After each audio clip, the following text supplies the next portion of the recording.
Good morning, everyone. A big welcome to you all for joining us today for this special conference. Today marks the conclusion of our contest to elect Labour Party's new Deputy Leader. I am Holly Ridley, the General Secretary and the Returning Officer for this process.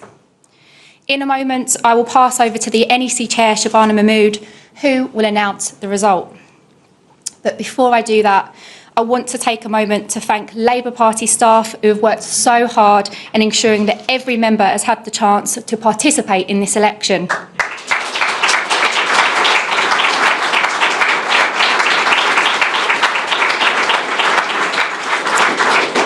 I want to thank CES for delivering a fair and efficient ballot.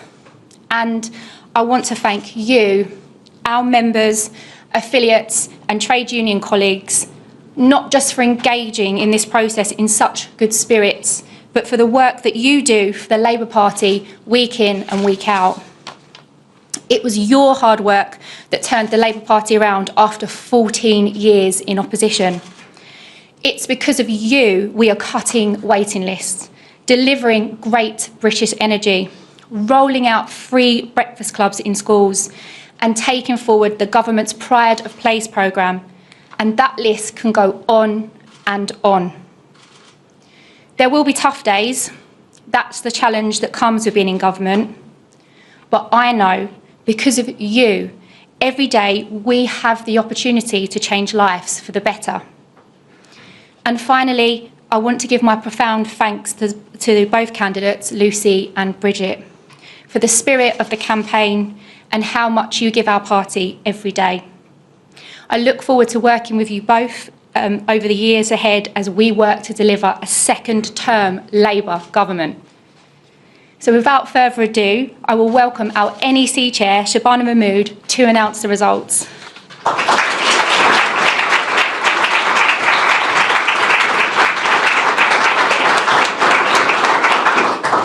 Thank you very much, Holly. It is now my job as Chair of the National Executive Committee to announce the results of the Deputy Leadership election. The ballot was conducted between the 8th and the 23rd of October 2025, and the results have been independently verified by Civica Election Services. The total number of eligible voters was 970,642. The total number of votes cast was 160,993. The turnout as a percentage was 16.6%, with 50 spoilt ballots. I can confirm that the election has been conducted in accordance with the Labour Party's rulebook and the procedures have been properly followed. I shall now announce the number of votes cast for each candidate listed in alphabetical order. Bridget Phillipson received a total of 73,536 votes, and Lucy Powell received a total of 87,407 votes. I can therefore declare that Lucy Powell has been elected as Deputy Leader of the Labour Party. A huge congratulations to Lucy.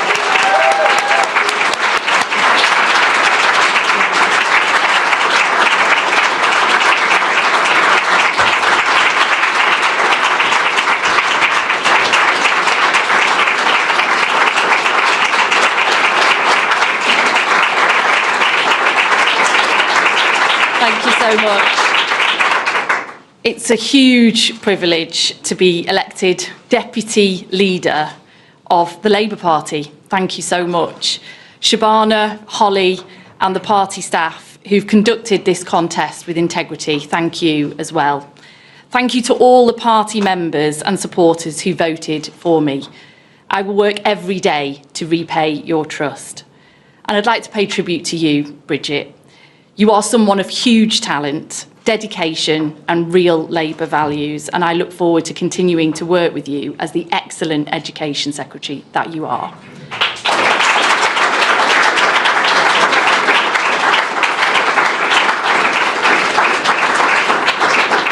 Pay tribute to my friend Angela Rayner, who has done so much for this party and for this country, and I know she will do a lot more in the future as well. She's known for her shoes and she leaves some very, very big ones for me to fill today. Keir, as you set out at your conference speech a few weeks ago, we are now in the fight of our lives, and we really are. Not for ourselves and our fortunes, but for the future of the country and democracy.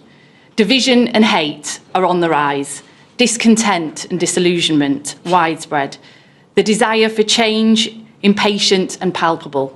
People are looking around, looking elsewhere for the answers. And we, as the Labour Party, as the party of government, have to step forward and take this on. We have this one big chance to show that progressive, mainstream politics really can change people's lives for the better. After all, that's the belief why most of us joined the Labour Party in the first place. And the stakes really are that high. And Keir, I am here to help you in that fight as your deputy leader.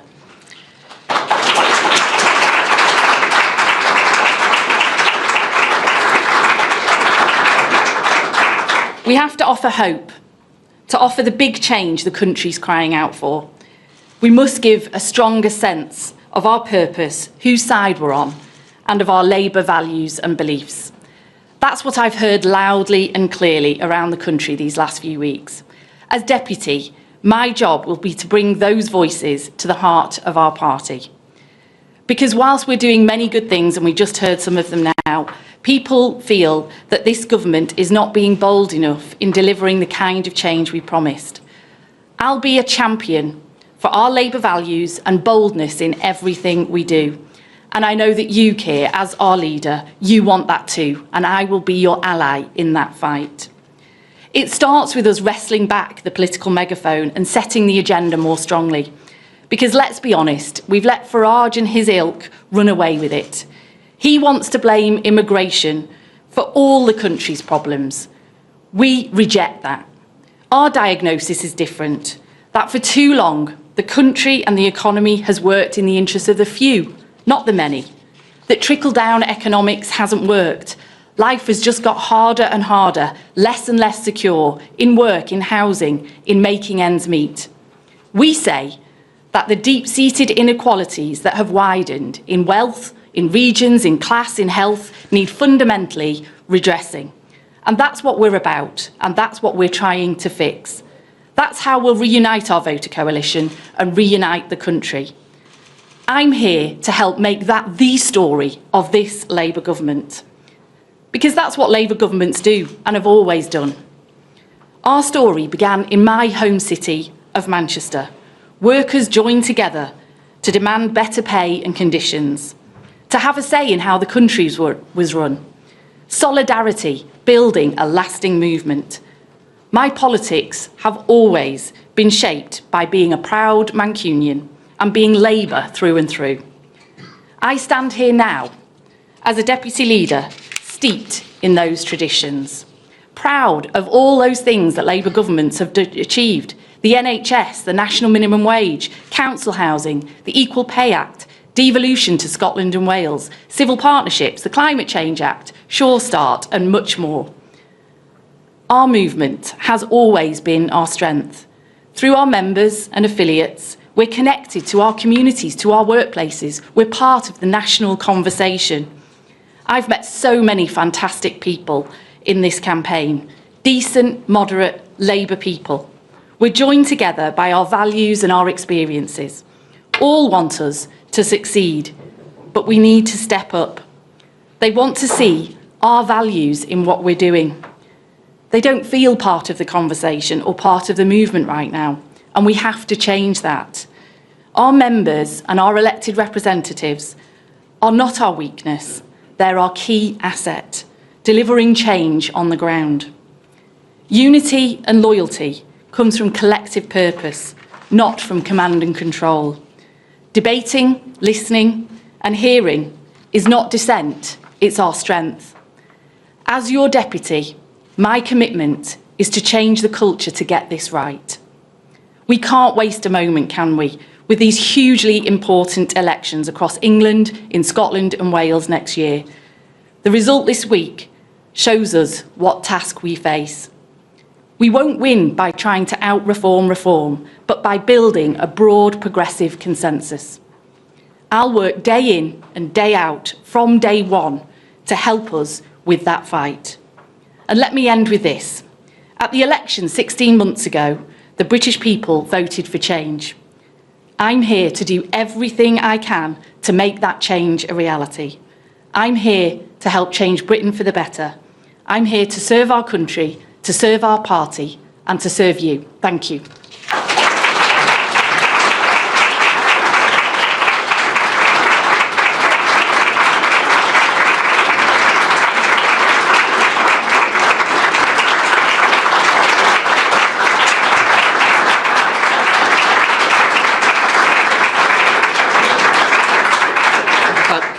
Thank you, Lucy. And let me start by thanking both campaigns for making this contest a constructive and honest debate about our future. The Labour Party, in my view, is extremely lucky to have been offered a choice between two women, both of whom are strong, principled, courageous campaigners. And also, it's been a refreshing and renewing experience for all of us. But now the party has spoken, and I'm delighted to start working with Lucy as our new deputy leader. And we'll get going straight away, Lucy. Because Lucy has always been a proud defender of Labour values. And that is exactly what we need at this moment. We need to come together to defend those values. Values that are not just Labour values, but also British values. Decency, compassion, respect for difference, optimism about the future, and pride in all the people and communities that make this country so great. And all of that is under threat. Because we face opponents now who want to wage war against it. And not just the ideas, but against the people and communities. You know, only this week, one of our political opponents called for a policy that says people who have settled here legally, nurses, pensioners, teachers, business owners, our neighbours, that they should be deported if they earn less than £38,000 a year, or if they claim any benefits, including the state pension. These are people settled here lawfully, our neighbours. And look, this week it wasn't even Reform. This week it was the Tories. And that is what we're up against on the right of politics. A politics of division and grievance that wants to take this great country to a very dark place. Our job, whoever we are in this party, is to unite every single person in this country who is opposed to that politics and defeat it once and for all. And that means we must press ahead with the renewal that working people need to see. Now, this week we received another reminder of just how urgent that task is. A bad result in Wales. I accept that. But a reminder that people need to look out their window and see change and renewal in their community, opportunities for their children, public services rebuilt, the cost of living crisis tackled. Renewal is the only answer to decline, to grievance and to division. And we have to keep going on that. It is the offer we must make to the people of Scotland, Wales and England next year. And that means we must come together. We must unite. We must keep our focus on what is, in my view, the defining battle for the soul of our nation. And I know that Lucy will do just that. She made it clear that she will reach out across our party and make sure every voice is heard as we come together. And she will use her position to drive us forward in that fight. So thank you again, both Lucy and Bridget, for participating in this contest. It has been a great campaign, and now we come together to fight for Britain, for decency, for national renewal. Let's renew Britain together. Thank you very much.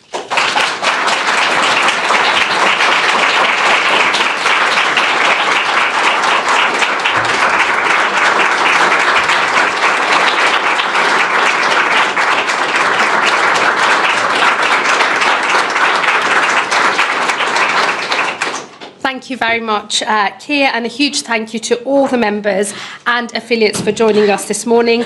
Our focus is now on the elections in May, and the new Deputy Leader will be heading off straight away to start knocking on doors, and I hope as many of you as can join in will do so. Thank you all very much. Thanks.